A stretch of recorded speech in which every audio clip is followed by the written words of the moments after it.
இந்த எபிசோடில் நாம என்எஸ் பொன்குமார் இயக்கி 2023 வெளிவந்த ஆகஸ்ட் 16, 1947 படத்தை பற்றி பார்க்க போகிறோம். இந்த படத்தோட கதையை பற்றி பார்த்தோம்னா, தமிழ்நாட்டில் செங்காடு எனும் கிராமத்தில் பருத்தி நூல் உற்பத்தி செய்யும் வேலையை பிரதான தொழிலாக கிராம மக்கள் செய்து வர்றாங்க. சுதந்திரம் கிடைப்பதற்கு முன்பு பிரிட்டிஷ் ஆட்சியில் அந்த கிராம மக்களின் உழைப்பை அதிக அளவில் சுரண்டி அவர்களை அடிமைகளாக நடத்துகிறாங்க.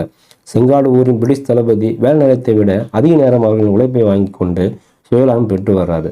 சுதந்திரம் கிடைக்க போகும் விஷயம் அந்த ஊர் மக்களுக்கு தெரியாத அளவுக்கு அவர்களை அடிமையாக வச்சிருக்காங்க. மறுபுறம் பிரிட்டிஷ் தளபதியின் மகன் அந்த ஊர் பெண்களிடம் தவறாக நடந்து கொள்றாரு. அவனிடம் இருந்து பெண்களை பாதுகாப்பதே ஊர் மக்களுக்கு பெரிய கவலையாக இருக்கு.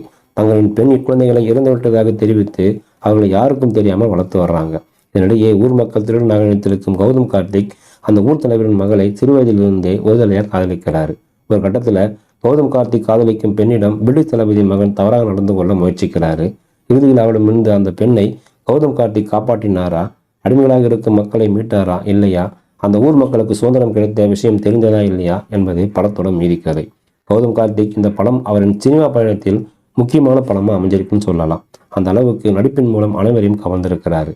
அடிமைத்தனத்தை கிராம மக்களிடம் வசனத்தின் மூலம் எடுத்துச் சொல்லும் விதத்தில் கௌதம் தேர்ந்துள்ளார்னு சொல்லலாம். காதல், கோபம், உற்சாகம் என அனைத்து உணர்வுகளையும் சரியாக வெளிக்காண்பித்து பாராட்டுகளை பெறுறாரு. அறிமுக நாயகி ரேவதி அவருடைய பணியை அழகாக செஞ்சுருக்காங்க.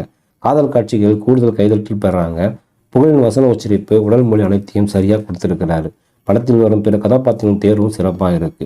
சுதந்திரத்துக்கு முன் நடந்த அடிமைத்தனத்தை காதல் கலந்த படமாக கொடுத்து பாராட்டுகளை பெறாரு இயக்குனர் என்எஸ் பொன்குமார். கிராமத்தில் நடக்கும் கதையை சுவாரஸ்யமான திரைக்கதை அமைத்து கவனிக்க வச்சிருக்காரு. கதாபாத்திரங்களின் தேர்வு படத்திற்கு கூடுதல் பலமாக அமைஞ்சிருக்குன்னு சொல்லலாம். அடிமைத்தனத்திலிருந்து கதாநாயகன் அந்த மக்களை மீட்க போராடும் இடங்களில் வரும் வசனங்கள் இயக்குனர் கைத்தட்டல் பெறுறாரு. காட்சிகளின் மூலம் அந்த வாழ்வியலுக்கு கொண்டு செல்கிறார் ஒளிப்பதிவாளர் செல்வகுமார். எஸ்கே ஷான், ஜோர்டன் பின்னணி இசை படத்திற்கு பலமாக இருந்தாலும் பாடல்கள் மனதில் நிற்கும்படி இல்லைன்னு தான் சொல்லணும்.